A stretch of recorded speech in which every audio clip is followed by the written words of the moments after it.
Good afternoon, everyone. If you can't hear me, please use your headsets. Good afternoon, everyone. Please use your headsets. Okay. Well, if you can't hear me, please use your headsets. And I'm going to get started. So good afternoon and welcome, everyone. Today we are gathered here for discussing a very important topic, which is managing refrigerant banks for a cooler future. Now, as many of you in this room already know, the Montreal Protocol has played a pivotal role in phasing out ozone-depleting substances, which are used as refrigerants in various applications like air conditioners, refrigerators, buildings, foams, fire extinguishers. However, as you all know, the existing banks of ozone-depleting substances, which is defined as the total amount of substances that are still contained in an equipment and products not yet released into the atmosphere, represent a significant hidden climate challenge because many of these gases are also potent greenhouse gases. Now, as the Environmental Investigation Agency, where I am the Director of Climate Campaign, a few years ago we did this report which said that the opportunity here is for 90 billion ton.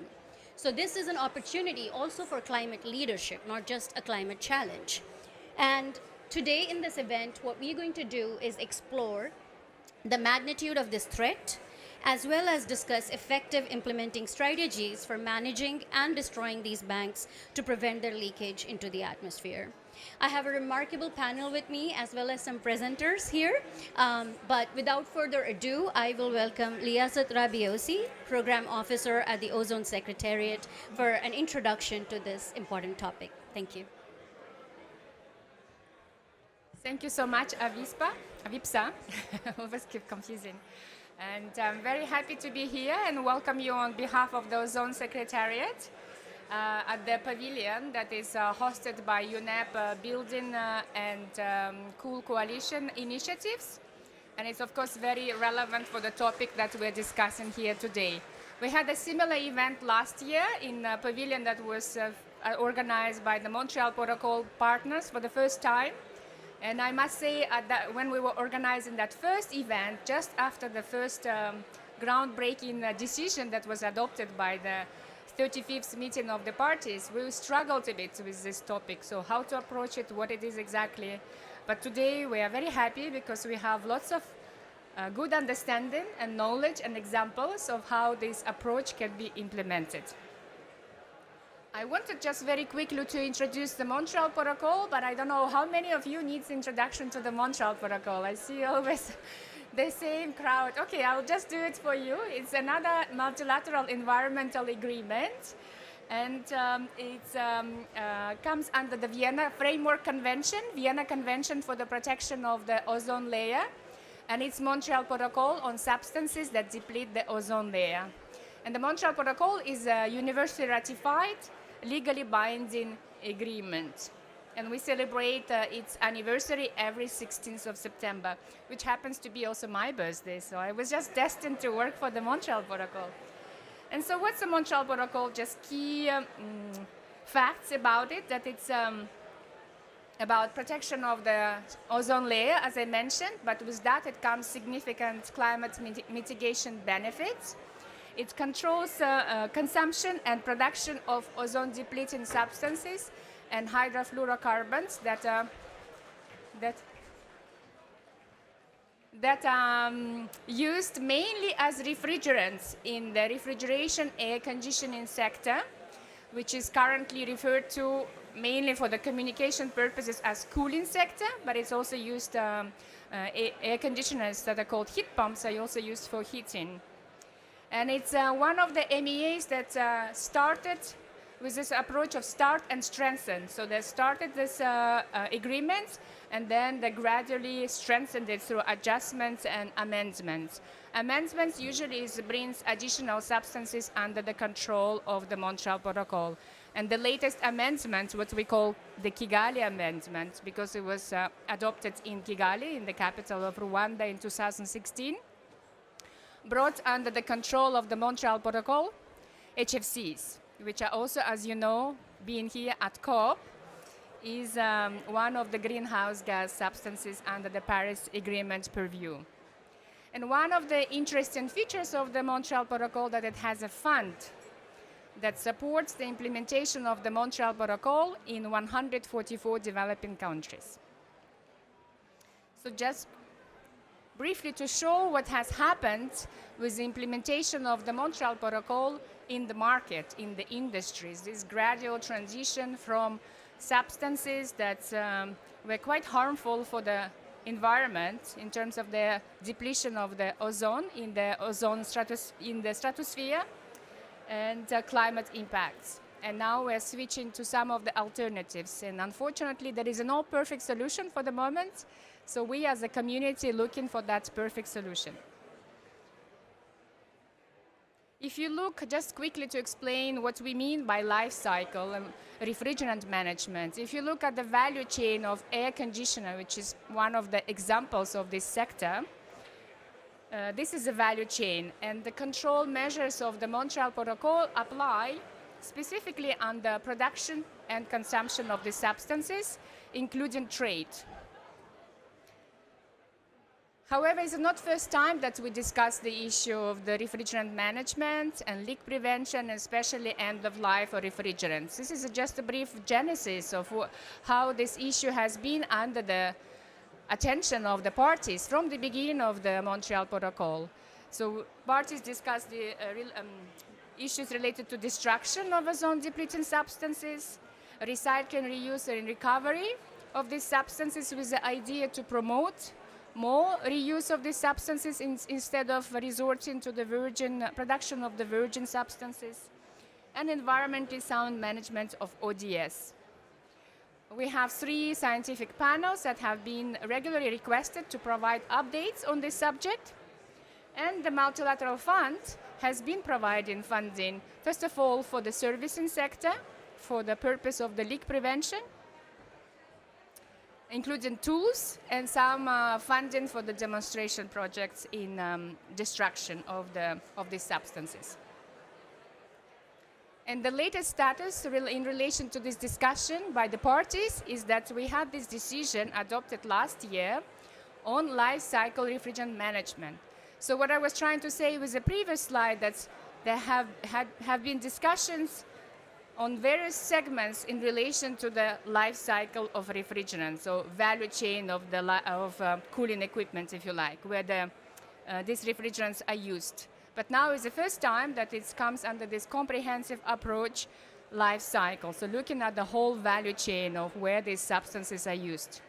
So in this decision, there were quite many asks from the parties. One was about production of a report on LRM, which was developed, and Helen, one of our experts, will present its summary after me. The Executive Committee of the Multilateral Fund also was requested to continue considering providing funding towards these activities. And we, as a Secretariat, organized a workshop on this just 2 weeks ago in Bangkok, back to our meeting of the parties. And just to highlight also, we did a very interesting study in relation to life cycle approach to cooling and to refrigerants with a life cycle initiative that is hosted by UNEP. And we did this study that is called life cycle hotspots of the air conditioners, and we also looked at the food cold chains. And life cycle hotspots is not a full life cycle assessment, which many of you know that is quite a comprehensive undertaking. Scientific undertaking requires a lot of data. But life cycle hotspots, it's a very quick analysis based on the secondary information of what are the primary impact areas of a specific value chain. So the definition of the hotspot, it refers to a life cycle stage, process, input or resource, or specific emissions. So it looks at everything comprehensively that accounts for a significant proportion of the impacts. So in case of the room air conditioners, for example, the key hotspot was in relation to the leakage of ODS and HFCs into the atmosphere very much the subject or the goal of a bank, what we discussed in this workshop, in this side events, managing the refrigerants and the emissions. Second hotspot was in relation to the energy consumptions, which brings also the issue of the energy efficiency of these equipments, but also the supply of energy, depending on the energy mix in the country, because these room air conditioners and cooling equipment is very energy hungry. And the last one was in relation to the end of life of this equipment and the emissions that might be happening at the end of the life. So life cycle is about understanding and evaluating the magnitude and significance of the potential environmental impacts with the idea to identify trade-offs and avoiding burden shifting. So it's a very important message that I would like to leave you with while we start now looking at why we're discussing the banks and what is the solution, life cycle refrigerant management. Thank you very much. Now I would like to invite Helen Walter-Terinoni. She's our expert from Technology and Economic Assessment Panel.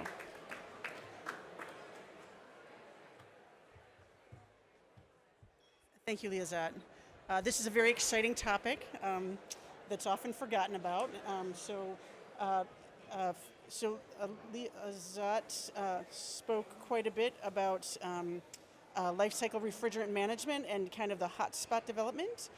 So first, I wanted to kind of take a look at the opportunity here. So, and maybe just talk a little bit about. Let's talk a little bit. So Liazat talked about what is life cycle refrigerant management, and that includes leak reduction, of course, is a very important part. That's a money-saving opportunity, as well as a reduction in emissions in general.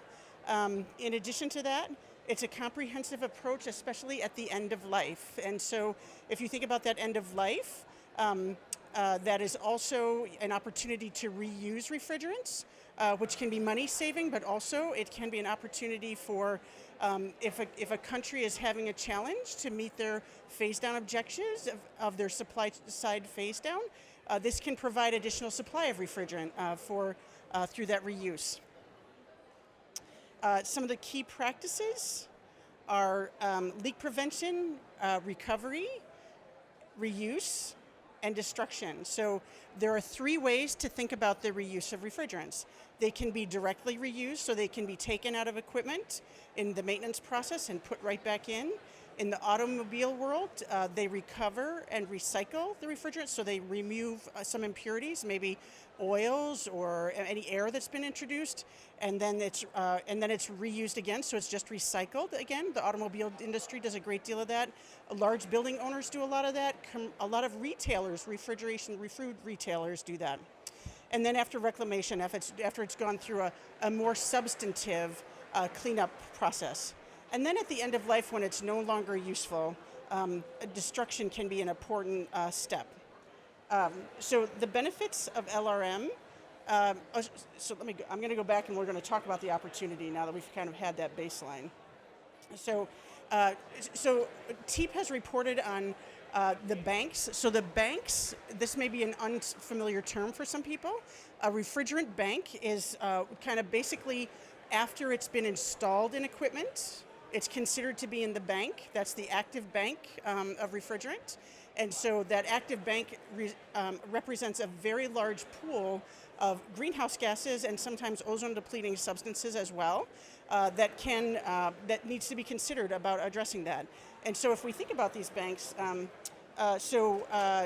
TEEP in its 2022 assessment report had put together information around bank size, and you can see here that the opportunity from an ozone-depleting substance perspective, as well as from a global warming potential perspective, there's an opportunity of 6,000 kilotons of ODS, so 6 million tons of ozone-depleting substances, and HFCs representing 16 gigatons of CO2 EQ in the banks right now today, as the estimate. And that's the opportunity for better refrigerant management. Here's some more details, and that's by refrigerant, if anybody wants to get into that, and I'm happy to talk all about that later.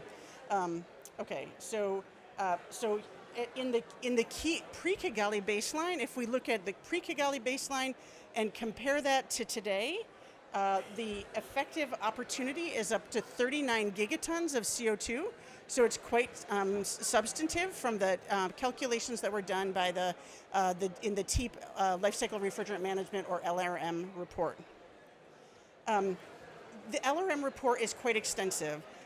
It's well over 150 pages, and it includes information about the barriers as well as the opportunities for refrigerant management. It looks at successful policies around the world. It looks at policies that create barriers to refrigerant management, the technical opportunities as well as the barriers, economic, logistics, as well as sometimes even awareness. If technicians don't know that they're supposed to focus on leak reduction or refrigerant collection at the end of life, and from a knowledge and behavior perspective, having good habits, that can be a barrier to good refrigerant management, as well as the skill set. And the report includes information on all of those fronts. So LRM technologies, what the report concluded in a very high level, because we don't have time to talk about the whole 160 something pages, the key findings from the report are that these technologies are available, but they're not necessarily accessible in A5 parties. So the Global South and other small countries, especially small countries like island nations or countries that don't use very much refrigerant, they may not be accessible for those parties.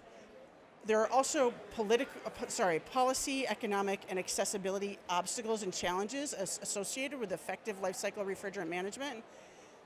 And if there is a phase out or phase down supply regime that may create a shortage of refrigerant and leads to price increases, then refrigerant recovery may increase. But if the supply of new refrigerant remains plentiful, other policy and economic measures may be required to encourage recovery, especially at end of life. Separately, mandatory and voluntary life cycle refrigerant management policies and programs are currently implemented in many parties with various levels of effectiveness. There's a lengthy chapter around these policies and a commentary around what has been effective and what has not worked as well. And then establishing a data collection system by parties could also help to inform their decision making for their optimal LRM strategies, including policy development. So here's a policy example for your consideration. When is recovered refrigerant a waste? So I'm going to talk a little bit of, oh, thank you, I'm so sorry, thank you, Liazad. So when is recovered refrigerant considered to be a waste? This is important because there are barriers in the Basel Convention around transport of waste, especially between countries. And this is a barrier that parties may wish to think about addressing in some way, or working with the Basel Convention around that, or from their own individual policies and waste definition. This definition of waste influences the logistics and administrative burden for refrigerant, air conditioning, and heat pumps, so RAC HP technicians, and for the transport and storage of recovered refrigerants within the country and across borders. So you can see in these examples here, the example on the right, B, shows that it's considered to be a valuable product. The refrigerant is considered to be a valuable product as long as it's being reused and recycled and reclaimed and used again throughout the system. In example A, it's considered a waste once it's just taken out of the equipment, and then waste policies need to be used around logistics, transport, and use. And that can make things complicated. The opportunity for life cycle refrigerant management, the practices can be a key component of refrigerant emissions reductions. Indeed, it can also help to achieve emissions reductions beyond those from strict Kigali compliance. And that was the opportunity we talked about earlier, that 39 gigatons of CO2, carbon dioxide equivalency. And LRM may be a key tool for some parties to achieve Kigali compliance, especially if they are experiencing shortages in available refrigerant supply, and especially for servicing only countries. and that's just some details around what's included in the report. Liazat included a link to the report in her slides, so if you want to go into more detail and read more about that, please do. And I think these slides will be available, Liazat, for people, yeah, on the website. So thank you very much.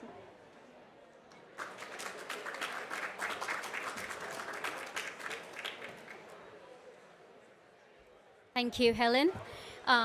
The two presenters before me just showed us why Montreal Protocol is often called the most successful environmental treaty. You could see that a problem, a challenge was identified, an opportunity for climate leadership was identified by civil society organizations. You see the parties took decisive action, even though by design the Montreal Protocol was designed to control the production and consumption of refrigerant gases. And now we've gone beyond that to consider what happens to these gases once they are in the system, once they're in equipment and in circulation. And another point that you must have all noted, which I found really fascinating from the presentation so far, was that clearly this is an issue that transcends the Montreal Protocol and also touches on the UNFCCC as well as the Basel Convention. So we are thinking about 3 different multilateral agreements and how they can work together. And to answer that very easy question, we now have an esteemed panel to join us, and I will invite them please to join me on the stage. We have Mr. Leslie Smith, Director, Renewable Energy Division and National Ozone Officer from Grenada. We have Ms. Shika Bizin, Advisor at CEW and Coordinator at UNEP Coal Coalition. We have Mr. Peter Nexa, Chief Scientist at Syntef Energy Research. And we have Mr. Makoto Kono, Director of the Overseas Environmental Cooperation Center, Japan.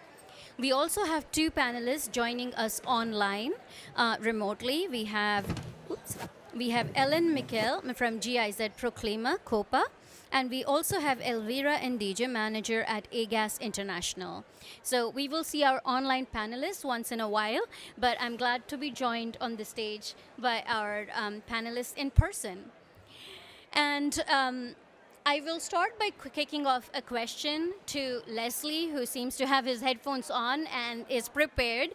So Leslie, maybe the question I will start with for you is, how do you see this issue of life cycle refrigerant management and your activities under Montreal Protocol contributing to Grenada's broader climate resilience and adaptation strategies, especially as you work to balance environmental and developmental goals? So thank you very much, Avispa, and pleasant evening to everybody. It is indeed a pleasure to be here and to speak on this very important issue. As many of you may be aware, Grenada is a small island developing state, an island territory, and is considered under the Montreal Protocol as a low-volume consuming country.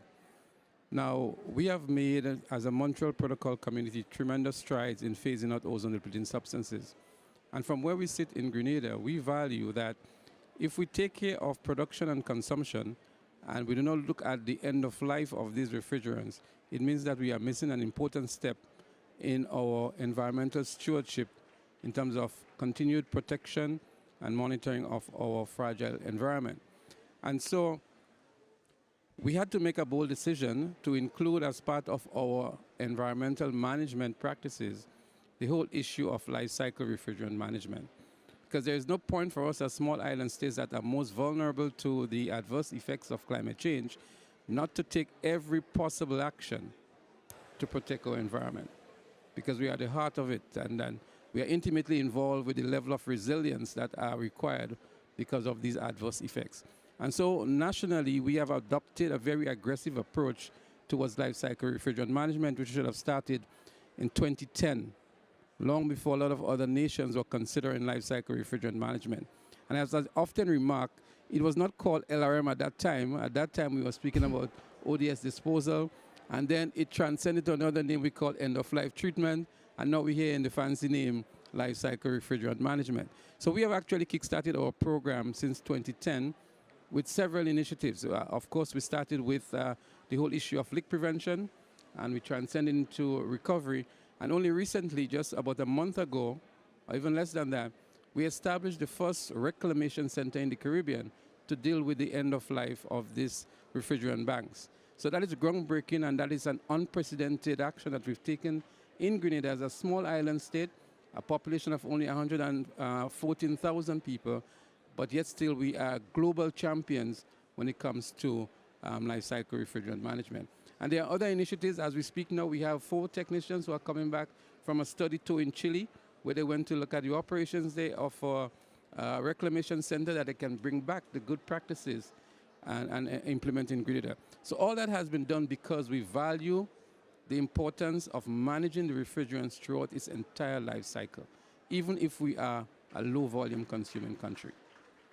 Thank you so much, Leslie, and congratulations on the Reclamation Center. I guess we will go from one island country to a very different island country, to Japan.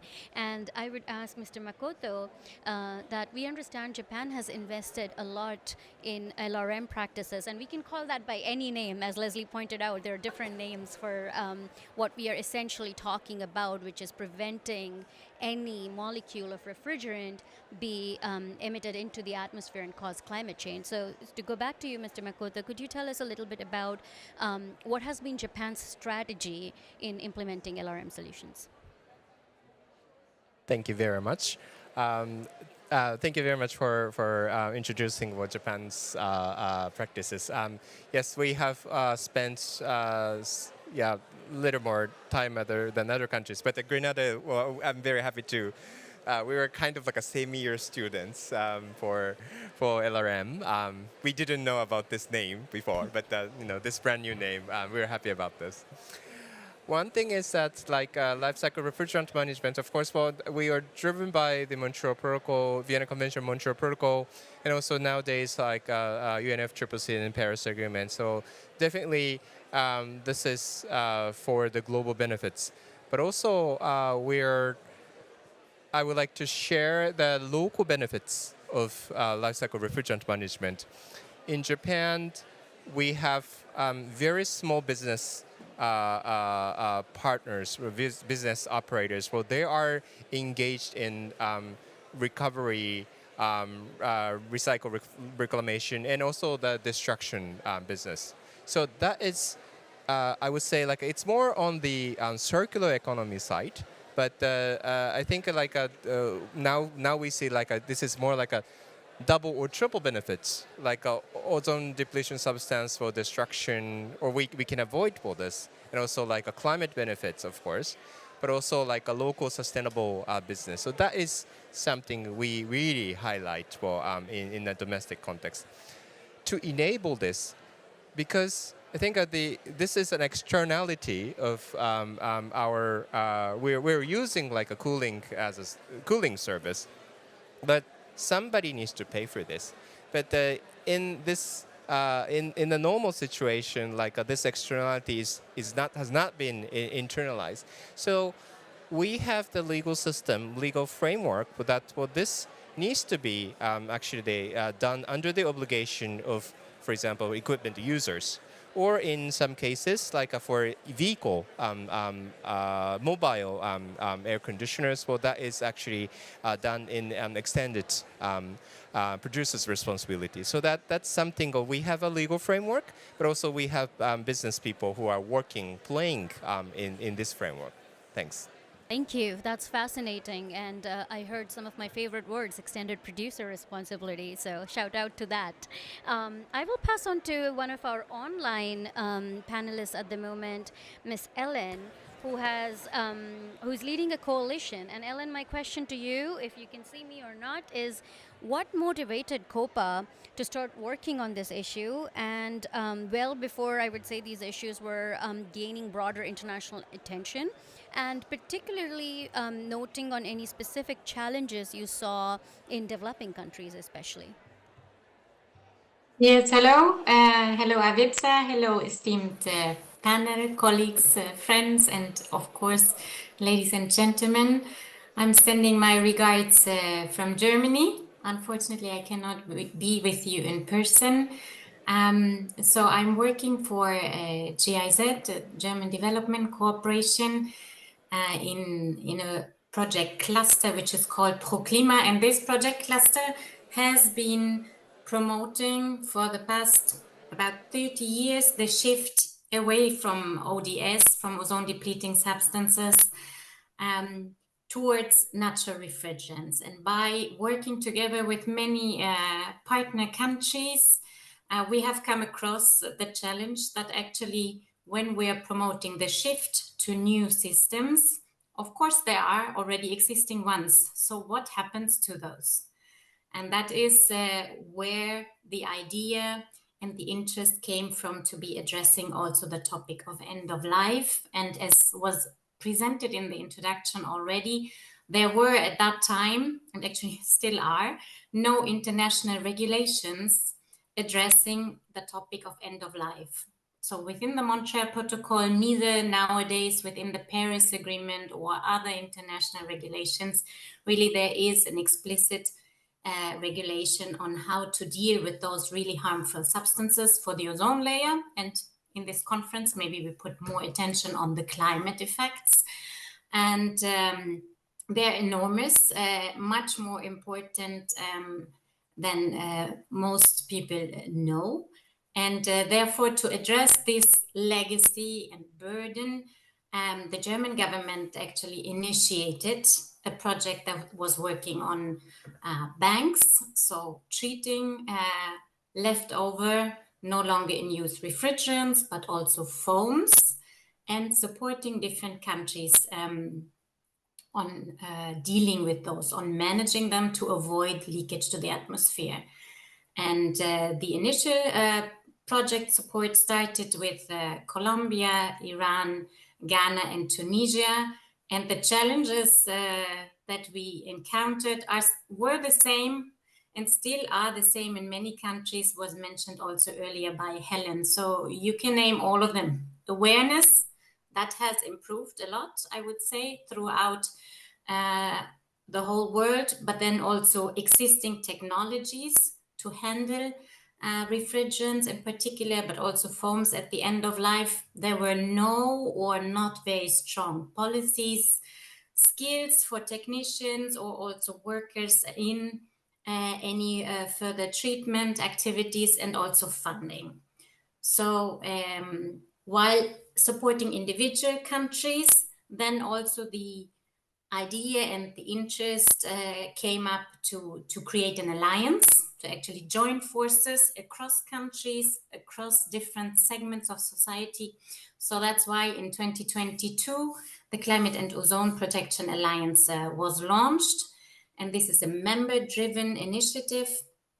And in this, the members are country representatives, often the ministries of environment, the national ozone units, but then also private companies, civil society, academia, financial institutions, to actually jointly work on solutions. Maybe I leave it on this.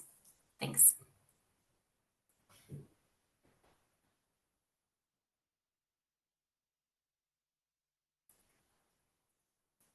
We'll wait for the mic to come back to me and I can hear myself. So this is working. Thank you, everyone.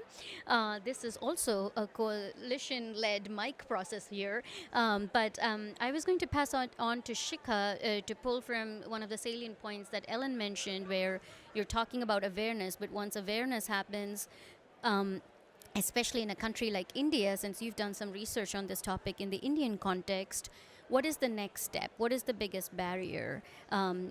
Is it interest? Is it finance? Is it something else? Please tell us about your experience working in India on this issue.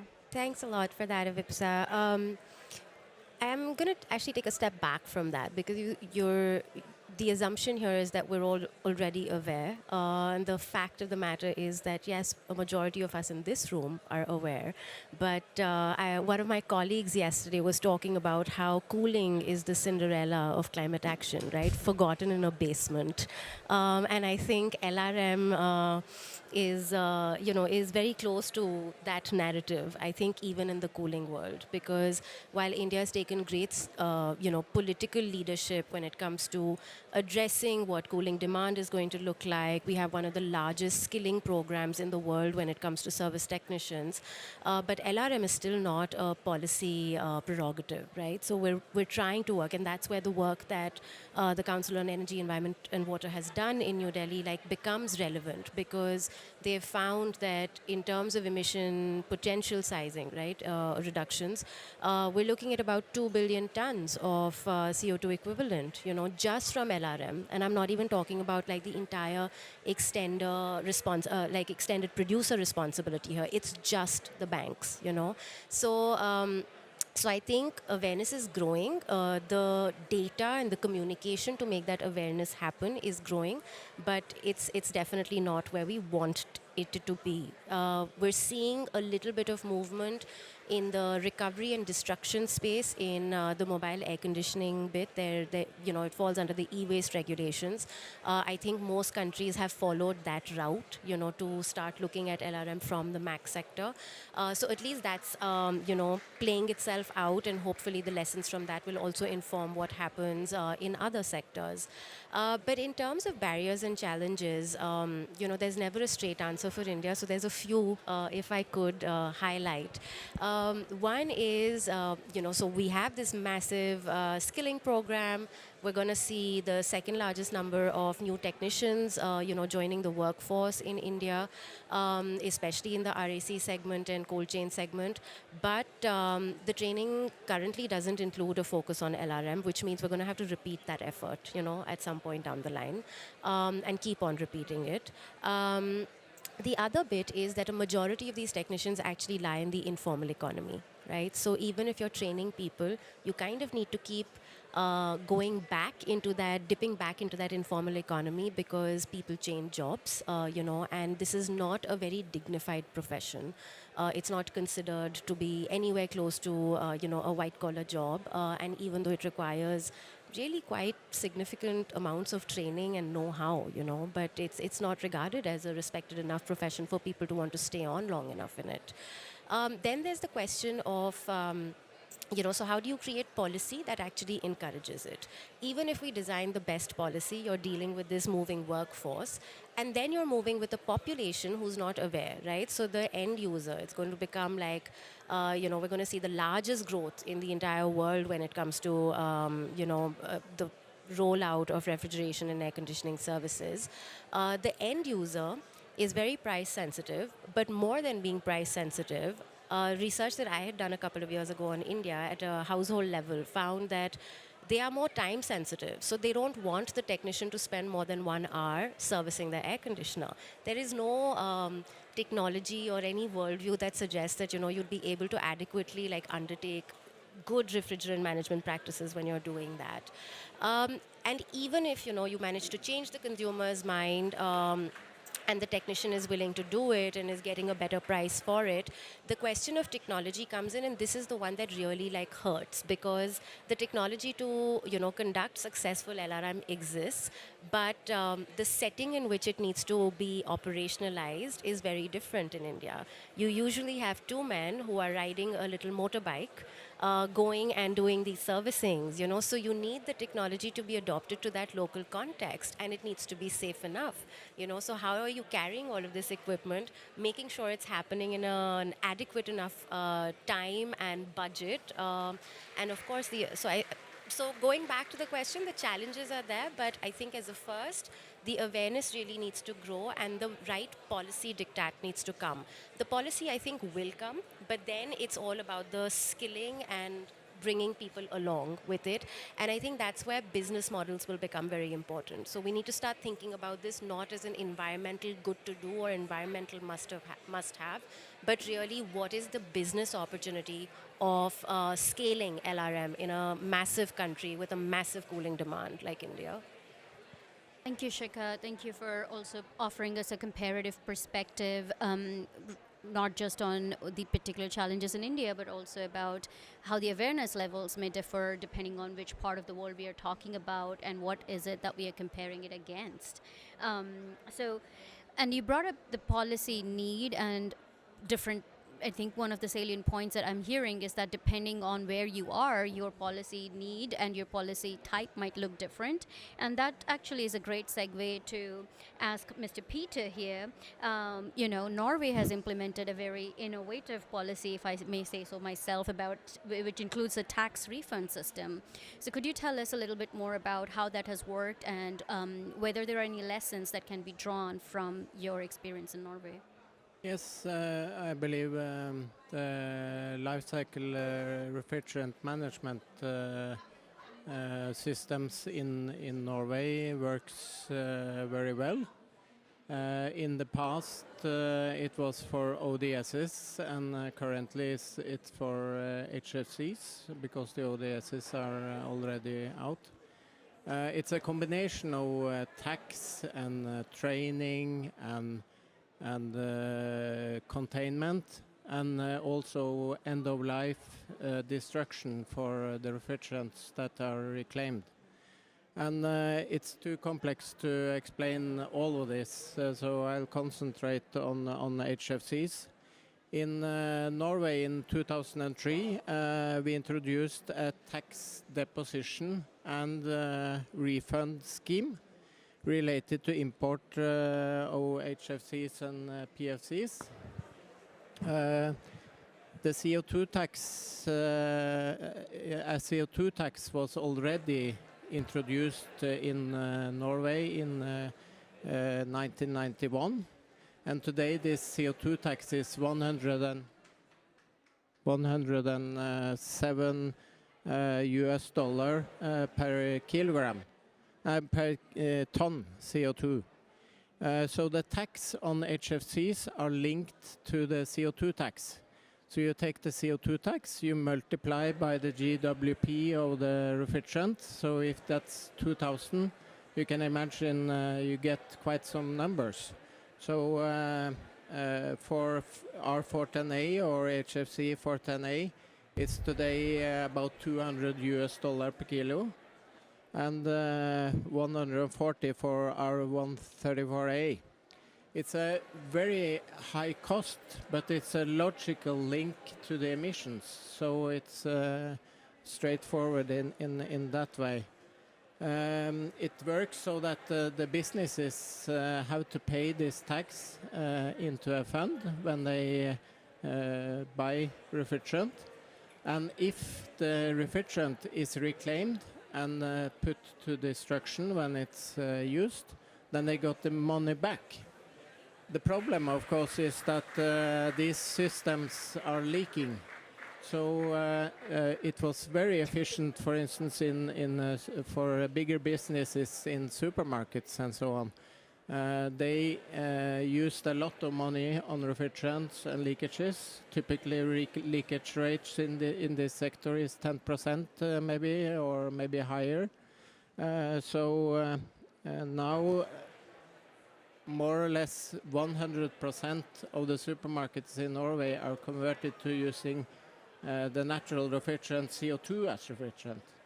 So out of HFCs. So the scheme has contributed to lower emissions, training of technicians, and conversion to long-term alternatives of natural refrigerants. So the bank in Norway is actually shrinking and shrinking because people convert to natural refrigerants for a lot of different applications, and supermarkets was one example. Now big air conditioning and systems for buildings and so on are built with R290 or propane as refrigerant. 1.2 megawatt system was just started in Trondheim in Norway. So maybe I stop with that for now. Thank you. Lots of good news to celebrate from Norway. My question, I guess, would now be to our other online panelist, Ms. Elvira, who is a business operating in this space. And we've now heard different types of what one could say, levers for businesses to operate in this space, whether they are legal, whether they are regulatory, whether they are market demand, or is it corporate pressure? And I would ask Elvira, what motivates your company to be in this space, and what do you think is the biggest challenge in doing what you do? Thank you. So AGAS is one of the world leaders in life cycle refrigerant management. We've been around for over 30 years and operate in 15 countries and in over 70 locations. We've got platforms and networks where we can recover refrigerant, we can reclaim refrigerant, and we can destroy refrigerant. AGAS started originally as a repacker of refrigerant. So in a non-quota, working in a non-quota environment, being a refrigerant repacker and supplier of virgin product into the market. But then as you know, the Montreal Protocol evolved and we had the introduction of phase outs and then phase downs, AGAS has responded, depending on where it's located around the world, has responded to the changing regulatory landscape by then offering opportunity to recover gas at end of life. But a lot of that's been underpinned by the market dynamic of that particular country, and so how mature that market is from a pricing perspective. So in more established markets like in Australia, Europe, the US, we've had opportunity to really implement more widespread recovery efforts because refrigerant pricing has been high, and there's been the regulatory landscapes that have helped encourage recovery because of regulations around not venting, regulations about recovery. So that's really given us incentive to invest and implement recovery and reclamation, and in some instances even destruction technologies. However, the challenge lies in those low volume countries, or where the pricing of virgin refrigerant is very low. So it's very difficult to compete against virgin refrigerant when there's plenty of it around. Perhaps that particular country hasn't kicked off, or isn't well established in that phase down cycle yet. So the incentive to recover at end of life makes it a bit more difficult because some of my guest speakers have already mentioned the time that it takes. The infrastructure might not be set up to facilitate recovery. There may not be a reverse supply chain.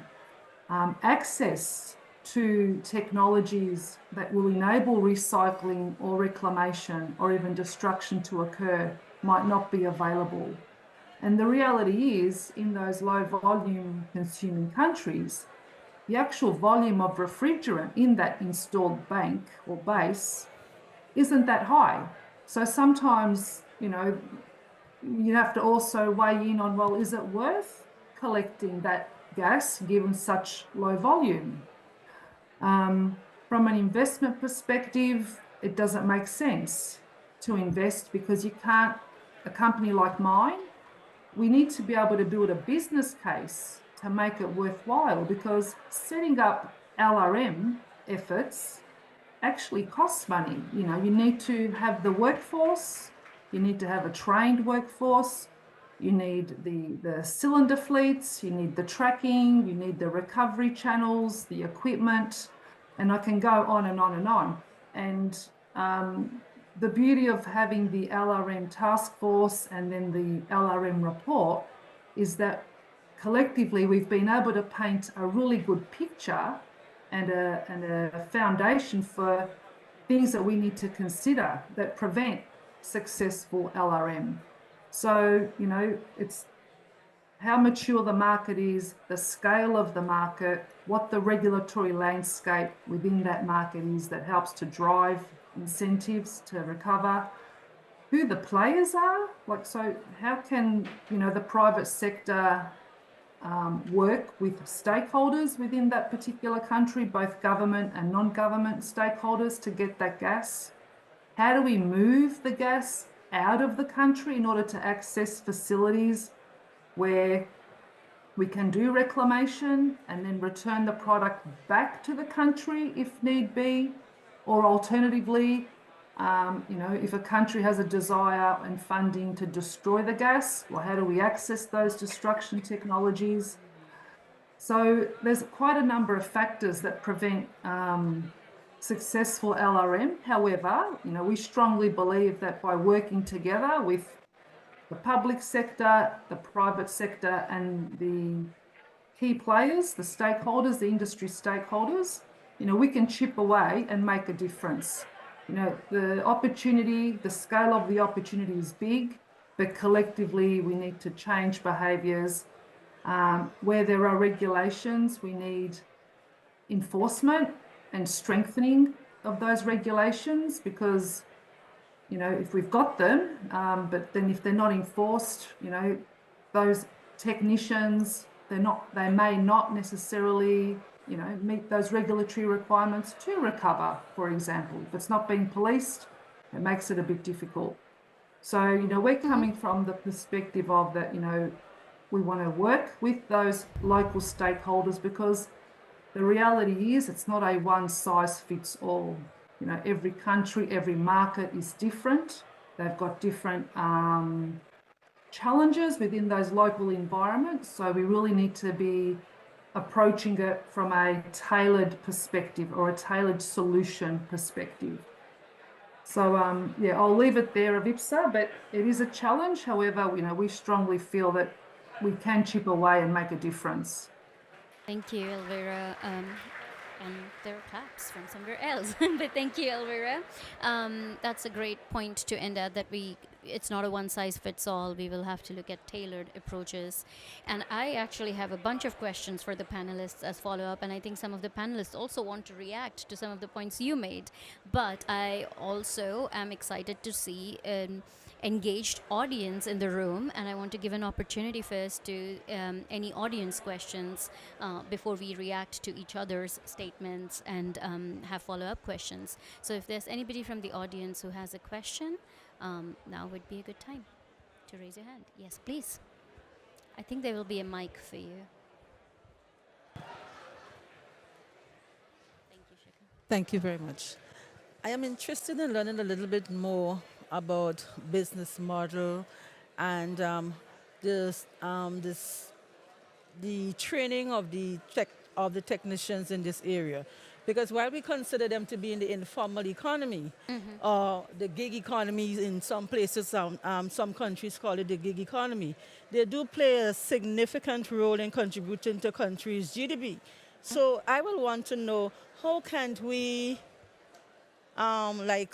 create some sort of currency, some kind of currency in terms of training, because I am seeing that there is a great opportunity for my country, Grenada, to be able to absorb those skilled persons immediately in the gaps, in the area where we have gaps, and there is a show market for jobs in those areas. So I am seeing that we can benefit from this in many ways. One, through upscaling via some business model, and secondly, through training and development and absorbing those persons. So I will really want to learn a little bit more from what was referenced and taking place in Japan. And then the professor spoke about some of the initiative. How can we partner with you in sort of benefiting in those areas? Thank you so much for that important question. This is definitely not just an environmental benefit program. As we already heard from one of the panelists, there is a real economic and jobs aspect to it. So I'll open it up to our panelists from Japan, as you mentioned, and then pass it on for the Norwegian experience, and then maybe to Ellen before we close and open up to other questions in the audience. Thank you. Thank you very much for the question. Building upon what Shika mentioned, the business, very small businesses or informal sectors engaged in this life cycle refrigerant management, or maybe just to recover or maybe resell all those types of refrigerants. I think we can start with that. But one thing, we need to shine them. I think we need them to be proud of, respected by others. And then in Japan, we respect them. They are shining in their business, and they're very proud about this. One thing what the public sector, like the government, can do is, for example, providing some licensing scheme or something that can provide, we can provide kind of like a formal status for them to conduct the business. Of course, for the purpose of ensuring like the quality of their work. Well, that's another aspect. But that they can, if they have some licensing license, they can actually request returns. And by law, we actually will set this. One thing, maybe the challenging thing is like if you start like creating a licensing scheme by your own country's, resources. Well, sometimes it may be a little bit too much. One thing we could think about is like if we have something like international standard or something similar to it, maybe, and then if your Grenada government can refer to it as your own official licensing scheme, then maybe, that's one thing. But this is just my personal idea. Thanks. Please, Mr. Peter. Thank you. Yes, training is paramount here. I think it's very important. And I'm here on accreditation from the International Institute of Refrigeration for different reasons, and then I can advocate a little bit for them. They have some training schemes ongoing, and I know that this is supposed to be further developed. When it comes to a scheme like you have in Norway, of course you could think of implementing that in the rest of the world. And if COP29 could agree that we will have a global CO2 tax and you multiply with the GWP or the refrigerants and so on, it could maybe work. But it's a long way there. So another possibility, I would say, not helping with the banks, but this is leapfrogging to natural refrigerants where you don't have these problems at all. Like propane and CO2 and ammonia and so on. But this also needs training, because you need to handle flammable refrigerants, higher pressures and so on. So it's not straightforward. I'm not saying that. Training is very important, and we should definitely help more training programs to come online. It's some ongoing already, but it should be much more, and technology transfer in this aspect could be very important, I think, and it's important. Thank you. Possibility. Thank you. Great ideas. I will pass it on to Ellen next, and then to Shika. Yes, thank you, Avipsa, and I can only underline what has already been said by Peter Noxa. If I got it right, I think we can only say yes to all the points that were mentioned. So training, capacity development as a very important element, and I'm happy to say that the examples that Leslie Smith was citing earlier were also supported by the Climate and Ozone Protection Alliance. Training can be and shall be on different levels. So yes, there is the informal sector in many countries that needs a different way of training.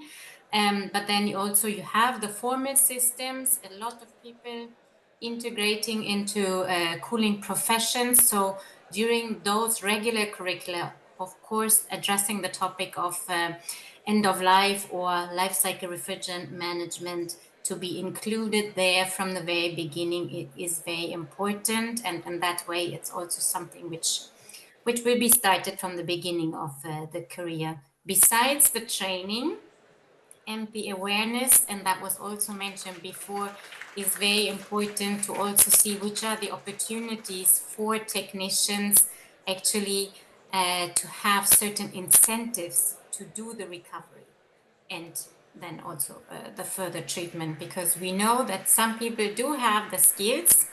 Sometimes they don't have the necessary equipment like recovery machines. Sometimes they don't have the cylinders, I think Evia has mentioned. But often it's also a question, do I earn money when I do that? Or is it more economically interesting to just vent because it's faster and then I can earn my money somewhere else? So to work on those incentive schemes besides raising awareness is also a very important complementary element. Thanks. Thank you, Ellen. I will just move my moderator hat and just say one thing, that we've definitely seen similar examples even in the United States. So not just a developing country problem where the foot soldiers of this work, which is the service technicians at the end of the sort of the supply chain, pretty much. Have been targeted over the years as either with carrots or sticks or carrot flavored sticks, and we have to come up with a better system where there is a real incentive. Passing on to Shikha. Thanks, Avipsa. I'm really glad that you mentioned that, because one of the things that we have been trying to work on with the government of India is actually developing this system, right? So what can your career look like as a trained technician, right? And we took a leaf out of Norway, when we suggested this, is that you have a typology, right? So someone who's looking at really low levels of pressure, someone who's doing a slightly larger equipment, someone who's doing a even bigger equipment but knows how to do recovery, and then someone who knows how to do recovery and recycling, right? So it's almost like you're creating this career chart for people, so they don't feel like they need to necessarily switch over sectors, but they can actually grow in this space themselves and become business owners and hire and train more people. But a licensing system, that reflects a career chart like that, I think would be very innovative to try and implement, and at least for you to consider implementing within Grenada. For business models, because your question also spoke about that, right? I think policy will be really important. So if the policy consensus, for example, from COP29 is the functionalization of Article 2.6, right? The market mechanism comes into play. There is no reason why LRM cannot be contributing to becoming a business model that all countries can partake on, because it's not something that you necessarily need to, it's up to you, right? What international agreement are you sort of putting that commitment towards?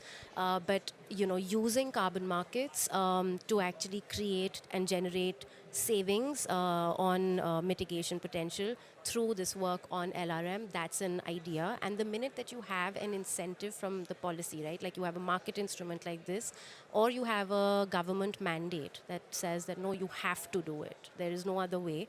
But then that's complemented by saying something like, we have enough and we've created an infrastructure where only recycled refrigerants will be used. And again, for Grenada, which is not manufacturing these gases, it would be very easy to put like a trade block on importing any virgin refrigerants, which is what New Zealand has done. And, so you create a market. And again, so it's, the policy will really define like what sort of market you'd like to create.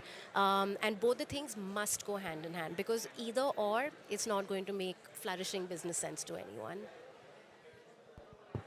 Thank you, Shikha. I'm looking at the audience to see if there are more audience questions. Yes, please.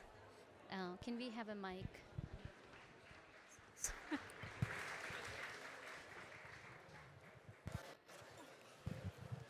I'm Dayo Adebayo from Nigeria, precisely Lagos, and EPA.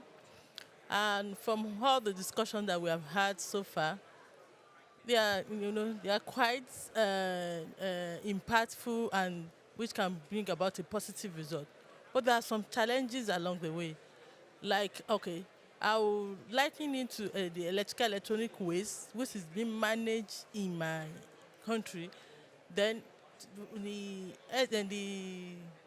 extended producer responsibility is in place. The technicians, the informal sector are formalized. in the sense that they are trained, capacity building for them, and the government on the other side has policy that is being domesticated to match the country we are. But there are some challenges we had along the way, which is the pricing. If all other factors are put in place, the pricing is an issue. And the behavioral aspect of it for the users, the consumers, needs to be put into consideration. So how do you marry that, especially in the Japan listen? Thank you. Thank you for that great question, and really interested to hear from Japan's experience. Thank you very much for the question. I really appreciate that. I would like to respond in a twofold way. One, Japan, it's the recovery rate at the disposal like the 44%, which is said to be highest in the world. But we still have like the rest, like almost like 50% still released into the atmosphere. But basically, in our case, domestically, we are doing this on mandatory basis, like a mandate to the equipment users, mandate for consumers, and also is expanded to producers' responsibility. And the price is actually on the top of like the air conditioners, car air conditioners. But that's one thing. But we are also working under the Initiative on Fluorocarbons Lifecycle Management, which is Japan and 16 international organizations and countries, governments are working. For example, in case of Vietnam or in Cambodia, we are sharing like our practices like on like a mandate for building, mandatory scheme building. But we believe we need some transitions from because they started from zero, and I don't think like they are doing this like as high as like a 44% recovery rate in a year or two. Well, they need to do gradual steps, and then what is necessary is like incentives that is paying the service for example, like those people who are working on the ground. One thing, I think what we can think about the multiple ways. Well, it can be subsidy, it can be something like a deposit system, it can be monies collected from tax. Another thing is like carbon markets. Well, I know there are still like unclear and also like some concerns about this. But the one thing we are thinking about is like using all those finance for the payment of those who are working on the ground. So that is the kind of like the vehicle we can promote like a transition from zero to some part like a 50% or 100%. So one thing we can think about that, like a transition towards the compliance level. Thank you. Thank you. Any other audience questions? No. I know that Leslie, you wanted to make a point before. Is this a good time to come back to you? And also, I think we could do some closing remarks from all of the panelists as we start with you, and then if you can pass on the mic. Thank you. Yeah, thank you very much, Avispa. And I wanted to be in hot pursuit of one of the comments that was made by a distinguished colleague from AGAS with respect to how we treat low-volume consuming countries because of mere size and scope and the amount of refrigerants that are considered for life cycle refrigerant management. The point I want to make is that we cannot treat our environment solely as a business. Small islands would be disadvantaged because of sheer scope and scale. And so if we cannot see the need to provide the financing that is necessary to assist low-volume consuming countries, it means that a certain channel of financing would not be made available to this group of countries. And so it's not always about the business case and the financing, and our environment definitely need not be treated in that manner. As a matter of fact, we speak a lot about climate justice and the just transition in other areas. And so all of these needs to be taken into consideration across all spheres of this. To deliver now some closing remarks, I would want to say that in Grenada, we consider life cycle refrigerant management as a key aspect in managing this process and to engaging with the Montreal Protocol. One of the key challenges that we have in Grenada is that obviously of finance. And under the Montreal Protocol, because life cycle refrigerant management is not a compliance issue, it is not yet been treated as many of the other areas under the Montreal Protocol where financing is needed. We've seen some efforts in recent times with windows of funding that has been made available to do inventory and to do project proposals, but I think we need to do a lot more than that, especially for low volume consuming countries with regards to the financing. We've been training our technicians to do the circular economy of these refrigerants, but we cannot provide them with the equipment that is needed for that, and they cannot provide it themselves because it's very expensive.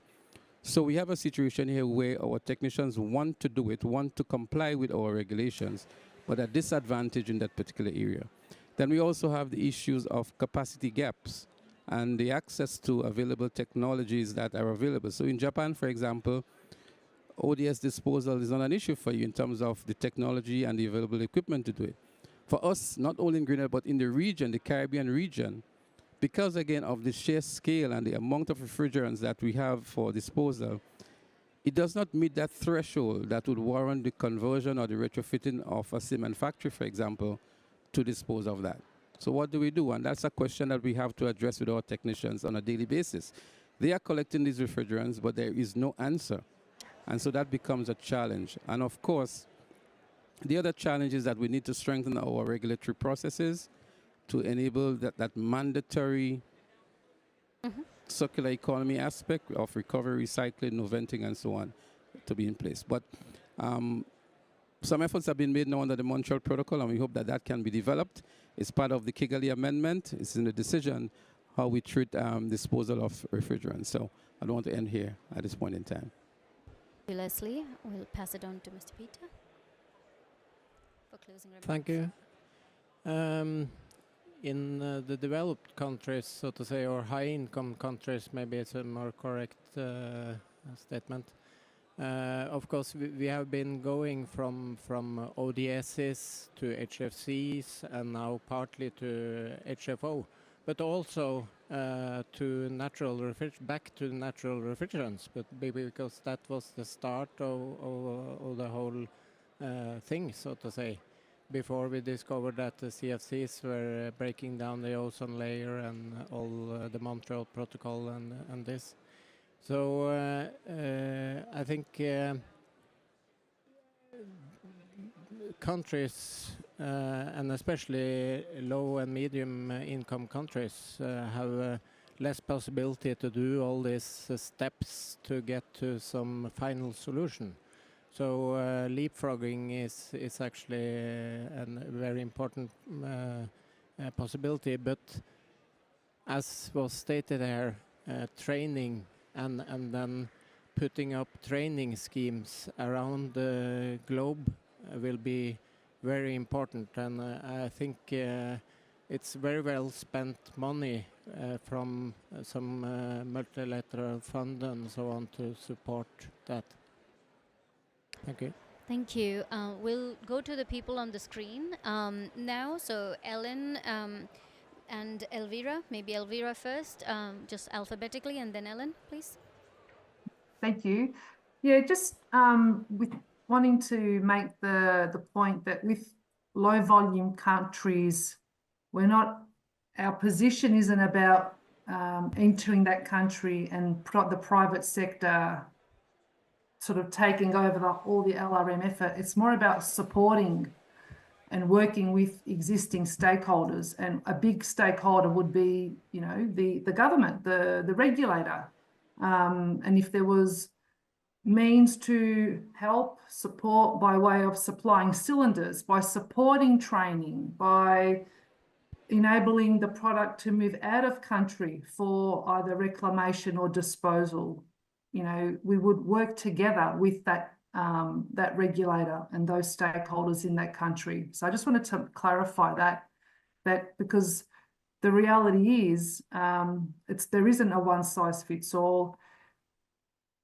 There's different levels of capacity in different countries. So it's basically being able to work with what we have, and where there is deficiencies, being able to invest appropriately where it was permissible, where that market allowed that. And then if the market didn't allow that, being able to take that gas, even purchasing that gas, and processing that gas at a different location and making it available to a party or a country that required it. So it's just about working together.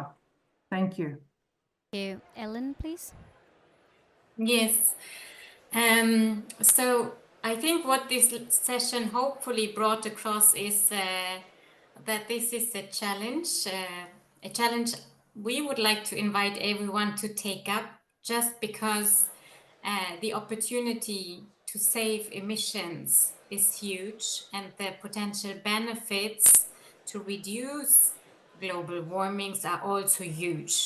So we would like to invite really everyone to join forces, invite you to become a member of the Climate and Ozone Protection Alliance, but also beyond, really to work together and to address those different challenges. We have also heard there's a lot of work already been done by different players. So to benefit from the previous experiences undertaken and see if and how they can be adapted to each respective country context or business context, and to foster regional cooperation, in particular for those countries where maybe not all technologies are available yet, and also where we have lower volumes. And last but not least, there are banks existing, and we have heard it's expensive to address them properly, to manage them properly. So really anything that can be done to avoid further banks being built up. So really to move towards natural refrigerants that have low or no global warming potential, that do not destroy the ozone layer, from our point of view, that is the way forward. Thank you. Ellen, over to Shika. Thank you. So I think it's important to contextualize for India, because I'm not sure how many people here know it's part of the track 2 group of countries, in terms of its phase down schedule, which means the initial 10% reduction needs to happen only in 2032. And while, from an environmental point of view, we can all frown and debate that, I think it's important to note that since the Kigali Amendment came to be, the majority of the market share actually has way lower GWP products, which are either HFC 32, which is I think half of what it used to be earlier, or it's 290. So the market shaping forces are already at play without the policy. So I'm hopeful that if we're able to understand what that bank scenario might look like, the market shaping forces may get involved at play as well, because I think the HVAC sector is very significantly motivated, to really make use of the size, that the country provides them with. Having said that, India has a very unique challenge. It's the third largest refrigerant manufacturer in the world, right? And I think there's only like 5 countries that actually manufacture refrigerants globally. So India is the only, amongst all of them, we're probably at a, per person, per capita, in the lower half of that 5. So it is challenging because the cost of new gases is quite low. But if we are able to, as civil society and industry, remind ourselves that in the first transition, those prices went berserk. Like, it was really hard for people to access, virgin refrigerants for maintenance as they were being phased out. So if in the next 5 years we can really sort of canvas, that we don't want that situation to happen again, because that didn't really benefit anyone. It didn't benefit, the manufacturers. It didn't benefit the end user. It definitely was not a great use of public money, because reclamation centers and destruction facilities were set up, all of which are today lying locked up, because no business model was actually created to serve that or to encourage that. So I think it's an interesting moment. Politically, India is really strong when it comes to taking action on cooling, in terms of deployment, ensuring sustainability. So I'm hopeful that, and I'd like to, especially because we're nearing the end of week 1 at COP29. And I think it's important for us, to find faith and, find hope in what has happened before and what all of us as the cooling community have been able to achieve, and sort of resolve to keep moving forward in that direction. So thanks again. Thank you very much. I have 3 things to emphasize. First, in most developing countries, venting ODS, venting HFCs, or venting other natural refrigerants, that's the baseline. That's currently what is happening, or it is released into the atmosphere. So we cannot actually ignore this. If you work on this, you can contribute. I mean, very urgent climate change issue, what we're talking about here in COP29. So if you reduce this, if you avoid this, well, you can contribute to lowering your emissions. So this is something I really want to stress. So that now countries are joining us in adding emissions reduction in the cooling sector as part of naturally determined contributions. So that is the things. Second thing, this is a benefit of local community. This is a benefit of small and medium-sized enterprises. Of course, like a big business as well. But one thing is we see this as also as a circular economy perspective. So that we really need to think about it in a holistic way. The third thing, business model or institutional arrangement. Yes, I really think, well, this is the time. And then Japan, through the Initiative on Lower Carbon Lifecycle Management, working with the many different partners, we are doing something very tangible, very concrete, even with the smaller things. Like in our partner countries, like Vietnam, Cambodia, many others, they have a gut to take extra steps already.